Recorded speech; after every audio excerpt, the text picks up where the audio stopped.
잠시 광고에 말씀드리도록 하겠습니다. 다음 주일 23일입니다. 오전 1부, 2부 예배는 이전에 유년부를 섬기셨던 우리 이기성 목사님, 진주 덕진교회 담임 목사님이신데요. 말씀을 전해 주시겠습니다.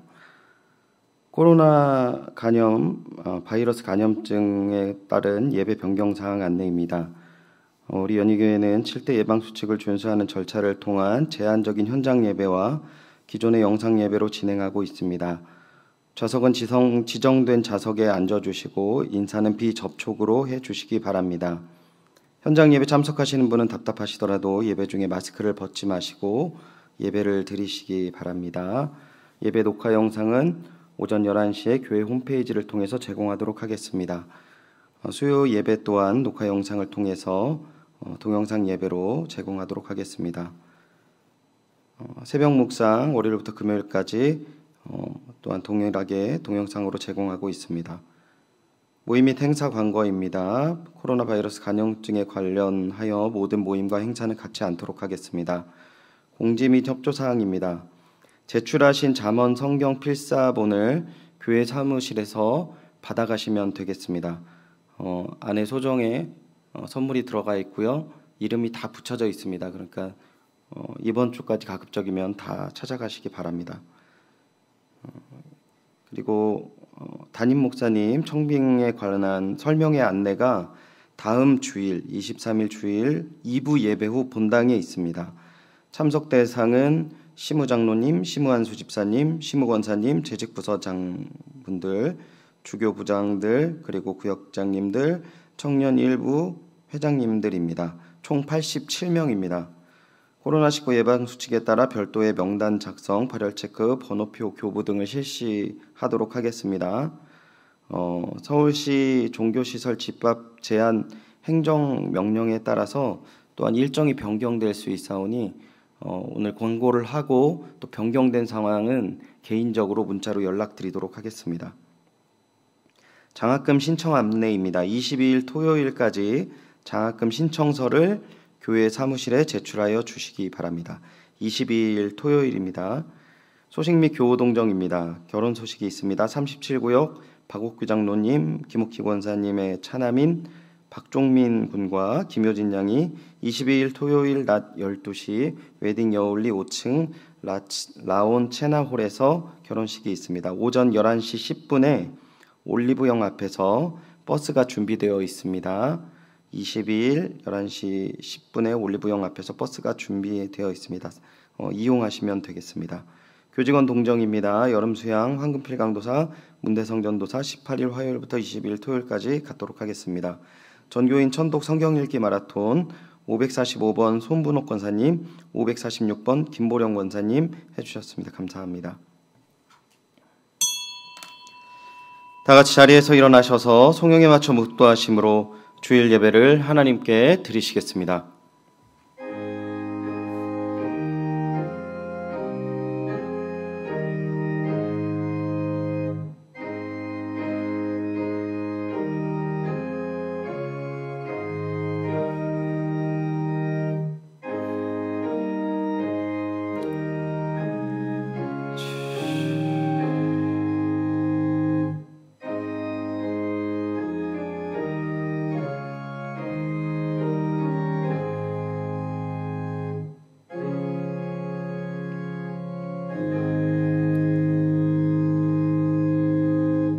갈 길 몰라 방황하는 평화 없는 저희에게 은혜와 평강을 주시는 하나님 참 감사합니다. 오늘 이 시간 주님께서 예배의 자리로 인도하셨사오니 주여 주님이 주시는 은혜를 깨닫고 주님이 주시는 평강 가운데 거하게 하여 주시옵소서. 그리하여서 우리를 통하여서 하나님의 사랑이 가정과 교회, 민족 가운데 풍성히 임하는 복된 부흥을 경험하게 하여 주시옵소서. 감사드리며 이 모든 말씀 예수님의 이름으로 기원하옵나이다. 아멘. 사도신경으로 신앙 고백하겠습니다.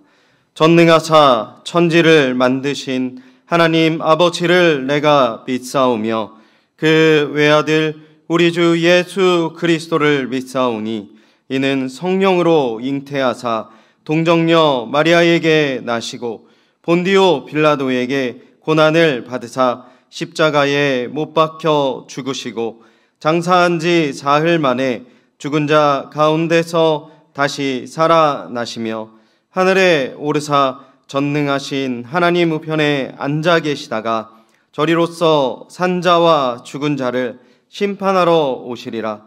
성령을 윗사오며 거룩한 공회와 성도가 서로 교통하는 것과 죄를 사하여 주시는 것과 몸이 다시 사는 것과 영원히 사는 것을 믿사옵나이다. 아멘. 자리에 앉아주시기 바랍니다. 찬송가 210장 시온성과 같은 교회 다 함께 찬양 드리시겠습니다.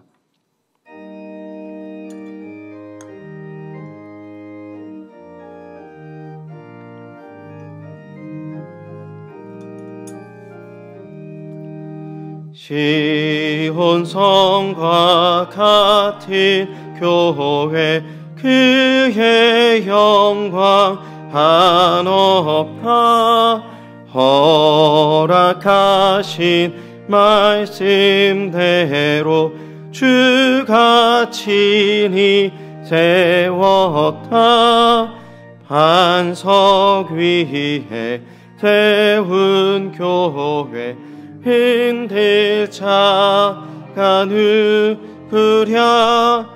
모든 원수의 워싸도 아무 근심 없도다.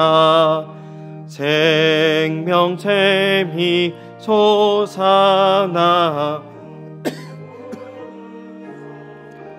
마시니 언제든지 흘러넘쳐 부족함이 없도다. 이런 물이 흘러가니 목마른 자 누구랴. 주의 은혜 풍족하여 넘치고도 넘친다. 주의 은혜 내가 받아 시온 백성 되는데. 세상 사람 비방해도 주를 찬송하리라. 세상 헛된 모든 영광 아침만 해가 되나. 주의 자녀 아들 복을 영원 무궁하도다. 아멘.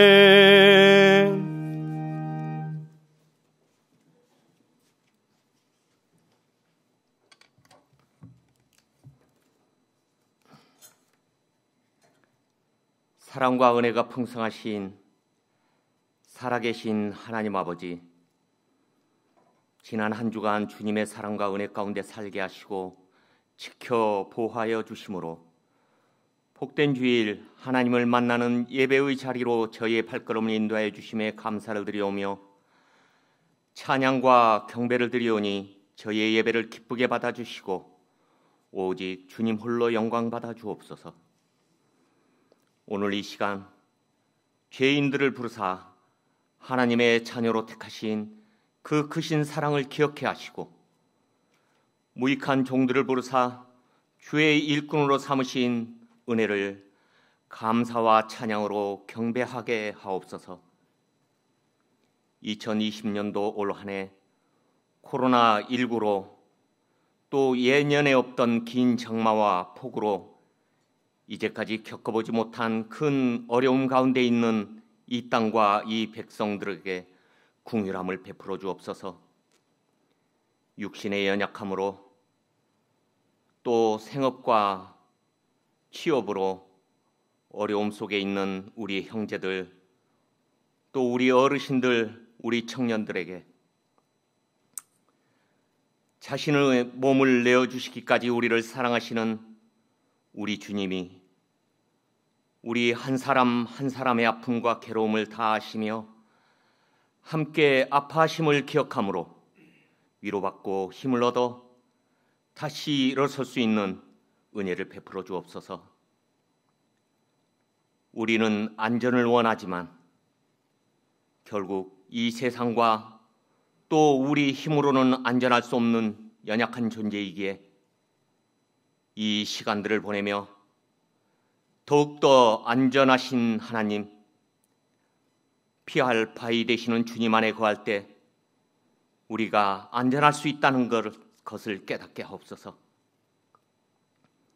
75년 전 이 땅 위에 일제 억압의 사슬에서 해방의 기쁨을 허락하시고 전쟁의 폐허 속에서도 이 나라를 경제 발전과 세계 복음화의 방주 역할을 잘 감당케 하신 하나님 아버지, 이 거센 풍랑의 시간들을 통해서 이 나라와 이 백성들에게 부어주신 하나님의 사랑과 은혜를 다시 한번 기억하며 감사함으로 우리 한국교회와 연희교회에 맡겨주신 사명을 잘 감당하며 나아가는 하나님의 백성들이 되게 하옵소서.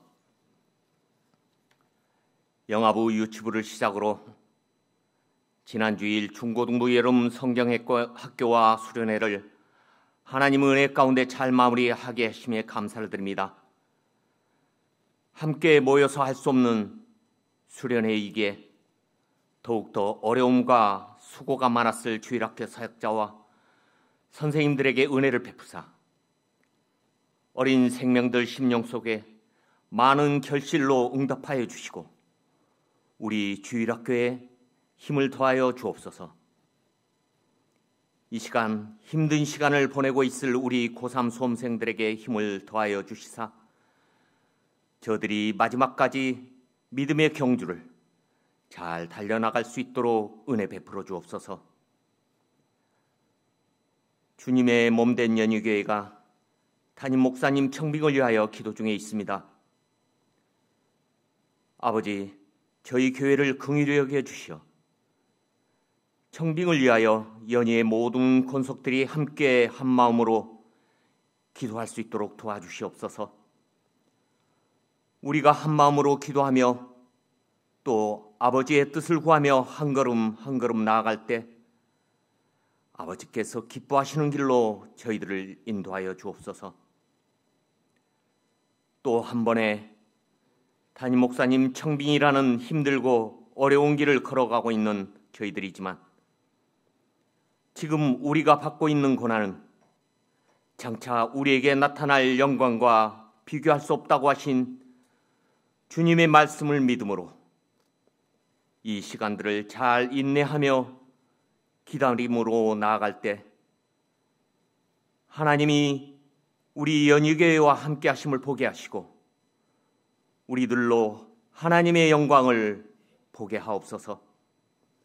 모든 과정들 위에 사단 마귀가 틈타지 않도록 하나님 함께하여 주시고 주님의 보혈로 덮어주옵소서.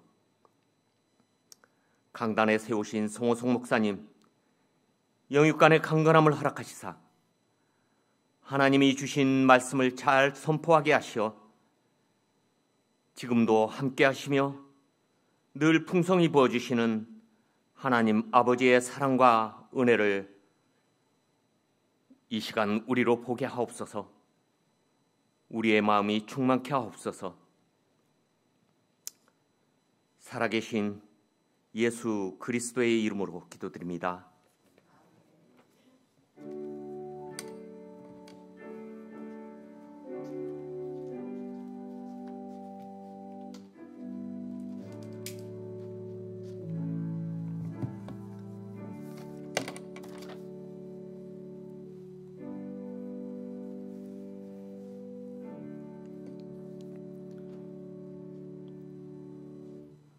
오늘 우리에게 주시는 은혜의 말씀입니다. 다 함께 겸허한 마음으로 하나님의 말씀을 받겠습니다. 하나님의 말씀은 고린도전서 3장 16절에서 17절까지 말씀입니다.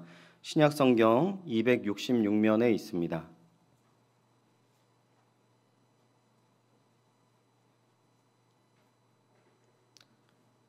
고린도전서 3장 16절에서 17절까지의 말씀 제가 봉독해 드리도록 하겠습니다. 너희는 너희가 하나님의 성전인 것과 하나님의 성령이 너희 안에 계시는 것을 알지 못하느냐?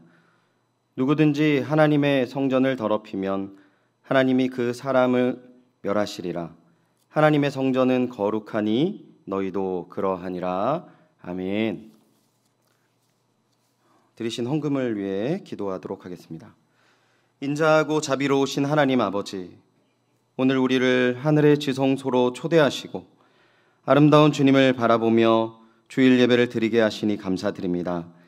이 시간 저희에게 주신 은혜에 감사하는 마음과 준비한 예물을 주님께 드리오니 주님 앞에 드리는 마음과 정성을 받아 주시옵소서. 또한 드리는 손길 가운데 하나님께서 함께 하셔서 삶 가운데 복을 내려 주시사 세상에 하나님의 위로와 편지가 되어지는 복된 인생 되게 하여 주시옵소서. 주님, 코로나19가 다시금 창궐하고 있습니다. 교회 성도님들을 보호하여 주옵시고 조속히 이 어려움을 이기게 하여 주시옵소서. 허락하실 귀한 주님의 은혜와 사랑 감사드리며 이 모든 말씀 주 예수 그리스도의 이름으로 기도드리옵나이다. 아멘. 하나님의 성전은 거룩하니라는 제목으로 하나님의 말씀 전하겠습니다. 하나님의 성전은 거룩하니라는 제목으로 하나님의 말씀 전하겠습니다. 8월 7일 뉴스를 제가 보았는데요. 잠깐 소개해드리면 대구 학생 상당수가 코로나 블루를 겪고 있다는 것으로 나타났다라는 뉴스입니다. 코로나 블루라는 것은 코로나19로 인하여서 처해진 환경으로 이것이 원인이 되어서 이 질병이 원인이 되어서 우울증을 겪는 부분을 코로나 블루라고 하는 거죠. 제가 수요 예배 때 한번 언급을 한 적이 있는데 제가 이 단어를 알게 된 게 저희 교회 집사님, 그러니까 좀 의사분이신데 제가 통화를 하다가 이 집사님께서 저를 이렇게 조금 막 놀리시면서 제가 조금 짜증을 내니까 이거 코로나 블루 증상인데요. 뭐 이제 이런 식으로 제가 한번 들어서 이 단어가 딱 들어왔어요. 이 대구교육청이 대구 학생의 자살 예방 센터와 함께 지역 중고등학생 8,100여 명을 대상으로 설문조사를 진행했다고 합니다. 그래서 이 학생들이 코로나19 확산하기 1월만 전인 1월만 해도 가장 큰 스트레스가 공부와 성적으로 꼽았는데 코로나19 확산 시점인 2월부터 4월까지 비일상적인 경험과 감염에 대한 두려움이 가장 큰 스트레스라고 대답했다고 합니다. 이 코로나19 큰 유행을 겪은 6월 이후에는 공부와 성적에 비해서 이 비일상적인 경험까지 스트레스로 작용하고 있는 것으로 분석되어서 이 대부분 이 학생들이 지금 겪고 있는 가장 큰 어려움이 이 질병으로 인한 스트레스다. 그래서 이 대구시 교육청에서 이 정신과 전문의들 500명을 구성해서 심리방역 지원단을 운영하고 있다. 이런 뉴스였습니다. 세상이 참 좋아졌어요. 이 1년도 안 됐는데 학생들이 어려움을 잘 파악하고 또 그 어려움에 대해서 대처할 수 있는 방안을 내놨다. 이런 내용인 것이죠. 성경을 보면 특별히 우리 서신서 가운데에서 많은 교회 문제들이 드러납니다. 근데 그 서신서를 보시면 서신서 가운데 그 서신을 쓰는 사도들이 교회의 문제를 진단하고 또한 그 문제를 해결하는 제시를 하는 내용을 담고 있는 것이죠. 오늘 우리가 함께 읽어봤던 고린도전서의 그 본문 또한 바울이 고린도 교회가 문제가 있는데 이 문제를 어떻게 해결할 것인지를 오늘 그 부분에 대해서 명확하게 표현하고 있는 본문이 제가 생각하기에는 이 고린도 3장 16절, 17절이 아닌가 생각을 해서 이 본문을 좀 나누고 또한 우리 가운데 어려움이 있는 부분을 또한 이 말씀을 통하여서 우리가 또한 극복하고 주님 앞에 나아가시며 주님 앞에 그 은혜를 기대하시는 귀한 은혜와 사랑이 가득하시기를 주님의 이름으로 축원드립니다. 오늘 본문 16절을 보시면 이렇게 이야기합니다. 너희는 너희가 하나님의 성전인 것과 하나님의 성령이 너희 안에 계시는 것을 알지 못하느냐. 이 두 가지를 알아야 된다라고 이야기를 하죠. 어떤 겁니까? 첫 번째는 너희가 하나님의 성전이다라고 이야기합니다. 여러분, 하나님의 성전이라는 표현이 어떤 의미입니까? 본문에서는 고린도 교회를 지칭하고 있어요. 그리고 각 성도 한 명 한 명을 지칭하고 있는 중의적 의미를 담고 있습니다. 성전의 의미는 구약의 시내산에서 만들었던 성막으로부터 그 의미를 찾아볼 수 있는데요. 성막이 이스라엘 가운데에 있다는 것, 하나님께서 이스라엘 족속과 함께 있다라는 의미를 담고 있어요. 그러니까 그 민족이 이동할 때 함께 하시는, 또한 정착할 때도 함께 하시는, 그러니까 성막의 의미, 성전의 의미는 하나님이 우리와 함께 하신다는 의미라는 거죠. 젖과 꿀이 흐르는 가나안 땅을 예비하시고 40년 광야 생활 가운데 함께 하신 하나님, 불기둥과 구름기둥으로 믿음의 백성을 인도하시고 그들과 함께 거하신 하나님의 은혜를 상징하는 것이죠. 때문에 성전은 믿는 자들에게는 말로 표현할 수 없는 하나님의 경외함과 든든함을 줄 수 있는 것이죠. 뿐만 아니라 성전은 믿지 않는 이방인에게도, 세상 사람들에게도 너무나 특별한 것입니다. 여호수아서 2장을 보면 여리고에 사는 라합 여인이 나오는데 이스라엘에서 보낸 정탐꾼을 숨겨주면서 하나님에 대한 신앙 고백을 하는 장면이 나오는데요. 여호수아 2장 9절에서 11절까지 말씀입니다. 화면을 보시고 한번 같이 살펴보도록 하겠습니다. 9절입니다. 말하되 여호와께서 이 땅을 너희에게 주신 줄을 내가 아노니 우리가 너희를 심히 두려워하고 이 땅 주민들이 다 너희 앞에서 간담이 녹나니 이는 너희가 애굽에서 나올 때에 여호와께서 너희 앞에서 홍해 물을 마르게 하신 일과 너희가 요단 저쪽에 있는 아모리 사람의 두 왕 시온과 옥에게 행한 일 곧 그들을 전멸시킨 일을 우리가 들었음이니라. 11절 같이 읽겠습니다. 시작. 우리가 듣자 곧 마음이 녹았고 너희로 말미암아 위로는 하늘에서도 아래로는 땅에서도 하나님이시니라. 아멘. 11절에 라합이 이렇게 고백합니다. 여호와는 위로는 하늘에서도 아래는 땅에서도 하나님이시다라고 표현하는데 이거를 상처나지 하나님이라고 이렇게 간단하게 표현을 하는데요. 어디에도 하나님 같은 분은 없다라는 표현입니다. 우리가 이상하게 생각을 해야 됩니다.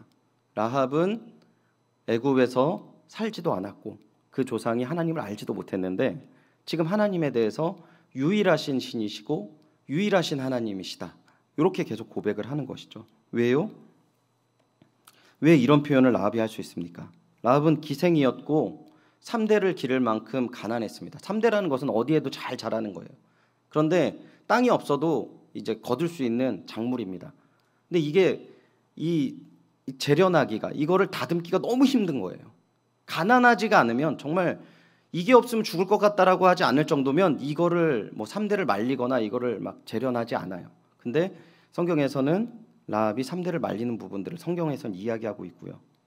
그리고 당시 라합이 성벽에서 살았다고 하는데 성벽은 노예나 이렇게 창녀들이나 아주 그 비천한 자들이 살았습니다. 그리고 입구가 딱 하나밖에 없었어요. 전쟁이 나면 그 입구를 돌로 막아버립니다. 그러니까 그 성이 전쟁에서 지면 그 사람들 다 죽는 거예요. 그러니까 그 성벽에서 적군들이 이렇게 쳐들어와서 성벽을 넘어갈 때 성벽에서 사람들의 비명 소리가 들리는 거죠. 그러니까 이 사람들은 그 여리고라는 성에서 그 성을 그 사람의 인권에 대해서 뭐 존중을 받고 귀히 여기지 못하는 아주 비천한 여인이었거든요. 그런데 이 여인이 소식을 들습니다. 어떤 소식입니까? 애굽이라는 그 당시에 가장 큰 나라에서 이 이스라엘이라는 노예로 있던 족속을 하나님께서 출애굽시키신 사건을 들어요. 근데 이 사건이 너무 신기한 거예요. 홍해라는 바다를 마르게 하셔서 이 사람들이 마른 땅을 건너왔대. 아, 그런가 보다 했는데 이 사람들이 광야밖에 없는 그 광야에서 40년 동안 죽지 않고 걸어오는 거예요. 이해할 수 없습니다. 최소 60만 되는 사람들이 걸어왔다고 얘기를 하고 있는 거예요. 그리고 자신들이 알고 있는 거인들이 다스렸던 공포의 왕들인 시온과 옥을 전멸시키는 하나님. 그래서 라합의 마음속에 기대가 생긴 거예요. 어떤 기대가 생겼습니까? 아, 저 하나님이라면 이 여리고 성에서는 미래가 없는 나의 삶에 하나님께서 새로운 삶을 주실 수 있겠구나, 이런 기대가 생기게 된 거죠. 그래서 라합은 기대를 했고, 이스라엘 백성들이 여리고성에 들어와서 정탐꾼을 보냈을 때 그 정탐꾼을 향해서 나는 하나님을 믿습니다, 내가 그 하나님 안에서 살아가게 해주십시오, 이렇게 고백할 수 있었던 것입니다. 성전은 이렇게 특별한 의미가 있는 거예요. 이 땅 가운데 하나님의 교회가 이렇게 큰 의미가 있다라는 것이죠.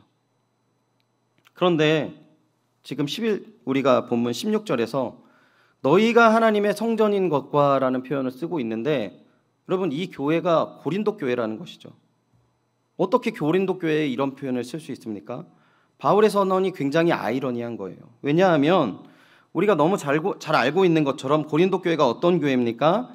하나님의 아름다운 성전 시온성과 같은 교회라고 할 수 없기 때문에 그래요. 어떤 문제가 있어요? 당시 고린도 교회는 분쟁이 있었습니다. 네 당파가 나와서 처절하게 싸웠던 교회였어요. 그리고 성적인 방종이, 세상에도 없는 이 성적인 방종이 있었고, 세상 법정을 통해서 서로를 고발하고 싸웠습니다. 그리고 우상 제물을 탐했고요. 은사의 문제로, 성령의 은사의 문제로 서로가 내가 더 낫다, 이 은사가 최고다라고 하나님이 주신 은사를 가지고 싸웠던 사람입니다. 심지어 부활에 대한 무지를 드러내는 모습을 보여주면서 교회라고 하기에는 차마 입에 담을 수도 없을 만큼의 아주 말도 안 되는 모습이었다라는 것이죠. 그런데 바울이 너희는 하나님의 성전이다라고 이야기하는 거예요. 왜 그렇게 얘기했을까요? 그 근거를 얘기하면, 간단하게 지금 말씀드리면 16절 하반절을 보면 하나님의 성령이 너희 안에 계셨기 때문에 너희는 하나님의 성전이라는 거죠. 근데 이 말이요, 조금 전에 제가 말씀드렸던 것처럼, 아니 성령님이 계시는데 어떻게 교회가 그럴 수 있어요?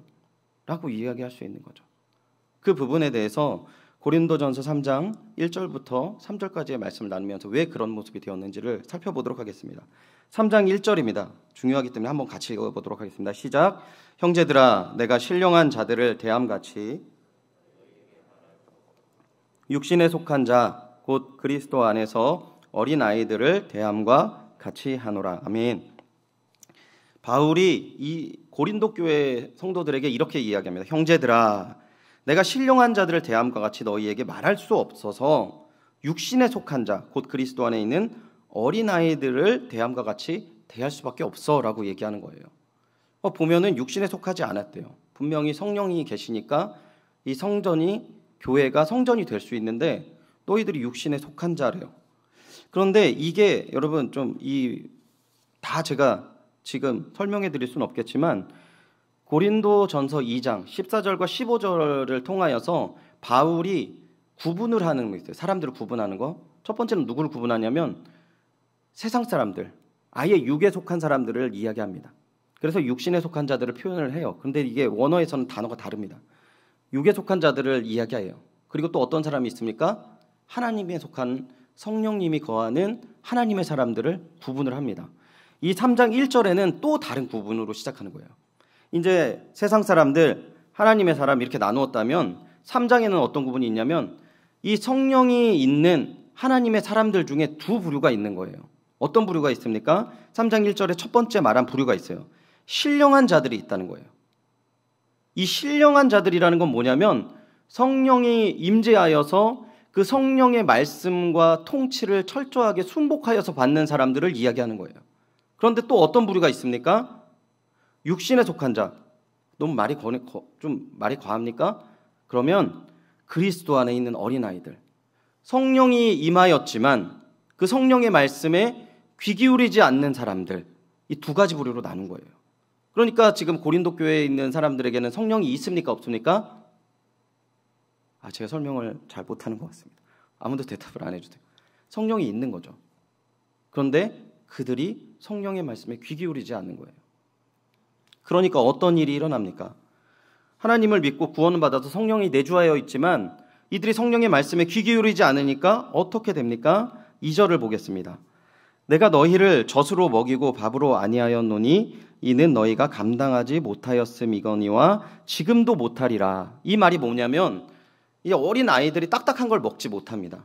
그러니까 그 어린 아이들이 딱딱한 걸 먹지 못하는데 20대 30대 되어서도 아이들처럼 뭐 이유식을 먹거나 젖을 먹진 않아요. 그렇지 않습니까? 그런데 여전히 아직도 너희들은 젖을 먹일 수밖에 없다라고 하는데, 이 의미가 뭐냐면 하나님의 경륜과 섭리, 우리가 예수 그리스도를 믿고 나서 닥치는 수많은 문제들과 아픔과 고통들 가운데에서도 주님의 뜻을 쫓아서 한 걸음 한 걸음 걸어 나가야 되는데, 그런 하나님과 경륜과 섭리를 자신의 삶 속에서 이해를 못한다라는 얘기를 하는 거예요. 어려움이 있는데 시간이 지나면 이게 하나님의 뜻이었구나. 그리고 때로는 그 시간이 길지 않아도 하나님께서 이 어려움을 주시는 이유는 이러한 뜻이 있을 거야 라고 받아들이지 못한다는 거예요. 그럼 어떻게 합니까? 이 사람들이 이 부분에 대해서 3절을 이야기하고 있습니다. 3절은 같이 한번 읽어보겠습니다. 시작. 너희는 아직도 육신에 속한 자로다. 너희 가운데 시기와 분쟁이 있으니 어찌 육신에 속하여 사람을 따라 행함이리요. 아멘. 3절에서 강조하는 표현이 있어요. 가장 중요한 표현. 아직도라고 표현하고 있어요. 아직도라고 표현하고 있어요. 고린도 교회 성도들이 미성숙한 상태, 성령은 받았지만 성령의 말씀에 순복하지 못하는 그런 모습이 오랜 시간 동안 지속되었습니다. 그 원인이 뭐냐? 가장 두 번째로 중요한 단어가 뭐냐면 시기라는 표현을 쓰고 있어요. 시기. 시기가 지금 이 원어적으로 무슨 표현이냐면 젤로스라는 단어인데요. 이 의미가 이런 표현이 있습니다. 뜨거움, 열심이라는 거예요. 뜨거움, 열심. 열심이 나쁜 건 아니죠. 그런데 그 열심이 어떤 열심입니까? 한 신학자가 이 열심에 대해서 이렇게 표현했는데, 열심은 바른 지식과 동행하지 않을 때 시기로 변하기 쉽다, 이런 표현을 씁니다. 그러니까 이 시기에 대한 부분이 뭡니까? 하나님의 뜻과 나의 뜻이 있는데 하나님의 뜻에 순복해서 이게 열심히, 하나님 안에서 올바른 열심이 되는 것이 아니라 나의 뜻에 치우쳐서 시기가 되는 것을 이야기하는 거예요. 지금 본문에서는 하나님의 성령의 말씀을 듣지 않으니까 너희들이 열심은 있지만 그게 시기가 되었다, 지금 바울이 이야기하고 있거든요. 로마서 10장 2절에서 3절에 보면 이 시기에 대해서 적절한 비유가 나옵니다. 2절과 3절 화면을 보시면서 내용을 보시기 바랍니다. 내가 증언하노니 그들이 하나님께 열심히 있으나 올바른 지식을 따른 것이 아니니라. 하나님의 의를 모르고 자기의 의를 세우려고 힘써 하나님의 의에 복종하지 아니하였느니라. 이스라엘의 열심이 어떤 열심입니까? 지금 로마서 10장은 예수님을 믿지 않는 이스라엘의 열심을 표현하는데 어떤 표현을 세워요? 자기 의를 세우고 하나님의 의를 복종하지 않았다라는 거예요. 이제 이해가 되십니까? 성령이 있지만 아름다운 하나님의 성전이 되지 못하는 이유를 아시겠어요? 왜 문제가 계속 오랫동안 방치되어지고 죄의 문제가 끊임없이 터져나올 수밖에 없는 이유를 아시겠어요? 세상 가운데 우리에게 이러한 도전들이 있다는 것입니다. 내 안에서 성령에서 순복하지 못하는, 그리고 이러한 열심을 표현함으로 말미암아 오히려 속이는 거예요. 성령을. 내 안에 성령의 충만함이 있으니까 이런 것들을 한다는 거예요. 그리고 고린도 교회는 바울에게 이야기했습니다. 아볼로파에서 주로 이런 얘기를 나왔어요. 당신이 조금 더 깊이 있고 성경을 더 잘 가르치고 수려한 말솜씨로 더 깊은 은혜를 얘기해야 되지 않냐. 그래서 지금 바울이 오늘 본문에서 뒤에 보진 않았지만 18절에 세상의 지혜로 하지 않고 나는 하나님의 지식으로 한다라는 얘기를 표현하는 거예요. 이들에게 분명히 열심이 있었어요. 그리고 이들에게는 은사에 대한 논쟁이 있을 정도로 여러 가지 은사가 능력이 있었어요. 치유의 은사, 예언의 은사, 방언의 은사가 있었습니다. 그런데 이 열심이 자신의 의의를 세우고 자신 중심으로 갔기 때문에 시기가 있었다는 거예요. 시기가 뭘 나타냅니까? 분쟁을 나타내요. 분쟁은 뭡니까? 서로 대립하는 모습을 나타내는 거예요. 시기가 외적으로 표현되었을 때 분쟁이 일어나요. 그런데 이 분쟁에서 멈추지 않고 본문은 분열까지 일어났다는 거예요. 분열이라는 것은 서로 상대방 진영에서 고착돼서 움직이지 않는 거예요. 이 말은 뭐냐면 너가 없어질 때까지 나는 너와 함께 할 수 없어라는 것을 지금 교회에서 표현하고 있다는 겁니다. 이게 분열이에요. 고린도 교회는 조금 전에 말씀드렸지만 방언, 예언과 같은 성령의 은사에 대해서 대단한 영적인 의미를 부여했지만 실제적으로 가장 중요한 성령의 은사는 여러분 뭐라고 생각하십니까? 고린도전서 13장 1절부터 3절인데요. 화면을 보시면서 같이 한번 보도록 하겠습니다. 내가 사람의 방언과 천사의 말을 할지라도 뭐가 없으면요? 뭐가 없으면요, 여러분? 사랑이 없으면 소리나는 구리와 울리는 꽹과리가 되고, 내가 예언하는 능력이 있어 모든 비밀과 모든 지식을 알고 또 산을 옮길 만한 모든 믿음이 있을지라도 뭐가 없으면요? 사랑이 없으면 내가 아무것도 아니래요. 3절 같이 읽겠습니다. 시작. 내가 내게 있는 모든 것으로 구제하고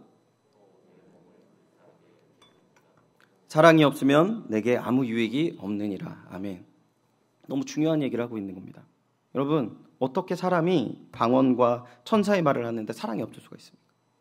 어떻게 사람이 예언하는 능력이 있고 하나님의 모든 말씀과 비밀을 아는데 산을 옮길 만한 믿음이 있는데 그 안에 사랑이 없을 수가 있어요? 어떻게 사람이 내가 있는 모든 것으로 사람들을 구제하고 자신의 몸을 불살아서 내주는데 사랑이 없을 수가 있냐고. 그런데 없대요. 너무나도 어려운 문제인 것 같아요. 사랑이 없이도 이걸 다 할 수 있다는 게 너무나도 어려운 문제 아닙니까? 어떻게 해요, 그러면? 세상에. 시기요? 시기가 없을 수가 있습니까? 저 요즘에 이제 저 한 주하고 전 목사님 한 주 설교하잖아요, 여러분. 이제 지난주에 전 목사님 설교하고 나서 교육자들이 이제 잠깐 얘기를 나눌 시간 갔는데 한 교육자분이 전 목사님을 이런 말씀하셨어요. 목사님, 오늘 설교로 우리 성도님들이 많은 은혜를, 위로함을 받았을 거예요. 좋은 말씀 감사합니다. 근데 한 교육자분이 그 말을 딱 듣고 근데 고개를 끄덕이면 되는데 저를 이렇게 쳐다보는 거예요. 이렇게 저 쳐다보더라고요. 아, 왜 날 저렇게 쳐다봐요? 내가 이렇게 딱 물어보니까 시기와 질투가 가득한 모습이 제 모습에 있는 거죠. 조금 과하게 농담인데 그렇구나, 제가 시기가 질투가 많구나 이렇게 생각하면 안 되고요. 이러한 말도 안 되는 문제들이 제가 지금 조금 가볍게 지금 너무 심각한 표정으로 저를 쳐다보길래 제가 가볍게 말씀드렸지만 여러분, 정말 우리가 어떻게 그러면 이 부분을 구분하며 나갈 수 있습니까? 어떻게 이 문제를 이길 수 있겠어요? 지금 바울이 얘기하는 거룩하고 아름다운 성전의 모습을 어떻게 만들 수 있을까? 오늘 본문 17절을 다시 한번 같이 한번 읽어보겠습니다. 고린도전 3장 17절입니다. 17절 함께 읽어보겠습니다. 시작. 누구든지 하나님의 성전을 더럽히면 하나님이 그 사람을 멸하시리라. 하나님의 성전은 거룩하니 너희도 그러하니라. 아멘. 17절을 보면 좀 무거운 얘기를 합니다. 누구든지 하나님의 성전을 더럽히면 하나님의 사람을 멸하시리라. 하나님이 그 사람을 멸하시리라. 그러니까 협박적으로 들립니다. 거룩한 성전이 되어야 되는데 너희들 그렇게 거룩한 성전이 되지 않으면 하나님 뭘 할 거야? 여기까지 쓰면은 그렇게 해석할 수밖에 없겠죠. 근데 하반절에 이렇게 나와 있습니다. 하나님의 성전은 거룩하니 너희도 그러하니라. 이 말의 표현이 뭐냐면 하나님의 성전이 거룩하니 너희도 그러하니라 라는 것을 직접적으로 말씀드리면 하나님의 성전이 바로 너다라는 표현이에요. 고린도 교회를 향해서 너희가 바로 이 거룩한 성전이다. 그럴 수 없다는 거예요. 하나님의 사람들은 하나님의 성전을 더럽힐 수가 없어. 너희는 이미 하나님의 거룩한 성전이야 라고 선언을 하시는 거예요. 왜요? 분명히 신령한 교인이 있고 신령하지 못한 어린아이 같은 신앙이 있지만 이게 내가 열심으로 해서 더 신령한 교인이 되는 것이 아니라 바울이 얘기했던 성령이 있음을 너희가 깨닫고 알고 그 성령을 의지하여 나아간다면 이미 너희에게 승리는 주어진 거야. 그리고 그 성령은 실패함이 없어. 하나님은 실패하지 않기 때문에 너희들은 거룩한 성전이야 라고 얘기하는 거예요. 할렐루야. 여러분, 제가 최근에 좀 어려운 마음이 좀 있었어요. 굉장히 어려운 마음이 있었고, 어려운 마음이 생기니까 고민이 있더라고요. 이게 제 외모는 20대지만 나이가 중년으로 가다 보니까 이제 여러 가지 문제들을 이게 가랑비에 옷이 젖는다고 이렇게 툭툭 던지는데, 부끄러운 고백 한 가지를 더 그 어려움 중에 말씀드리면, 이 전국 대학교 등록금에 대해서 이렇게 그 표를 한번 쫙 내보인 그 신문이 있었습니다. 제가 이제 한 분과 함께 그거를 쭉 보다가 그 등록금 어디까지 떨어지나 제가 찾아봤어요. 딱 한 교회가, 딱 하나 대학교가 등록금을 안 받더라고요. 카톨릭 쪽이었어요. 그래서 여기는 이제 영원히 못 가고. 그리고 이제 제일 낮은 걸 찾아봤어요. 그런데 제가 이 등록금을 다 주고 얘를 대학교를 보낼 수 있을까? 그런 생각이 든 거예요. 그리고 그 같이 있던 그 방정 맞은 사람, 그 한 사람이 뭐라고 하냐면, 야, 이제는 대학교도 못 보낼 것 같아, 뭐 이런 식으로 얘기를 한 거죠. 근데 그게요, 처음에는 요만큼 그냥 별것도 아니었는데 저희 딸아이를 볼 때마다 이게 점점 커지더라고요. 막 내가 얘가 15년 한 7개월 후에 내가 얘 대학금 등록금을 줄 수 있을까? 그러니까 이런 문제들 말고도 여러 가지 문제들이 저한테 막 왔습니다. 저에 대한 연약한 모습들이. 근데요, 이게 내가 고민을 하고 막 찾아보니까 뭐 답이 없어요. 자꾸 저를 부정하게 되고, 지나온 시간들에 대해서 후회하게 하고, 뭐 여러 가지 망상을 하더라고요. 오늘 본문을 통해서 제가 깨달은 게 있습니다. 하나님께서 이미 우리를 인생의 승리자로, 세상에 없는, 세상 사람들이 바라볼 때 이야, 희망이 있구나, 우리 머릿속으로 말고요. 내가 너무 노력해서, 물론 노력도 해야 되겠지만 성공해서 노력하면 할 수 있어라는 게 아니라, 철저하게 하나님의 은혜와 사랑으로 하나님께서 자신 있게 너희는 거룩한 성전이다라고 이야기했다라는 것입니다. 지금까지 우리가 뒤를 돌아보면 하나님께서 우리에게 손을 대지 않으신 부분이 있습니까? 그래서 사람들은 이렇게 이야기해요. 찬송가 185장 가사를 보니까 이렇게 이야기합니다. 이 기쁜 소식을 온 세상에 전하세. 큰 환난 고통을 당하는 자에게 주 믿는 성도들 다 전할 소식이 무엇입니까? 성령이 오셨다는 겁니다. 세상에 큰 환난 고통과 어려움이 있지만 이 성령으로 말미암아 너희들이 넉넉하게 이길 수 있을 거야, 이 이야기를 하는 거예요. 그래서 성령이 오셨네, 성령이 오셨네, 내 주님 보내주신 성령이 오셨네. 이 기쁜 소식을 온 세상 전하세. 만왕의 왕께서 저설하론 잡힌 자 다 구원하시고 참 자유 주셨네. 승리의 노래가 온 성에 들리니 성령이 오셨네. 한없는 사랑과 그 크신 은혜를 의심하면서 안 믿는 자에게 내 작은 입으로 곧 증언하리니 성령이 오셨다는 것입니다. 우리가 복음서를 보면 여러분 이런 생각 들지 않아요? 예수님 시대에 왜 저 사람들 예수님 안 붙잡았을까? 그런데 여러분, 어쩌면 하늘에 있는 우리 모든 믿음의 선조들이 우리를 보면서 이렇게, 야, 예수님은 그래도 걸어다니고 막 기회가 별로 없었지만 성령은 이미 다 주어졌는데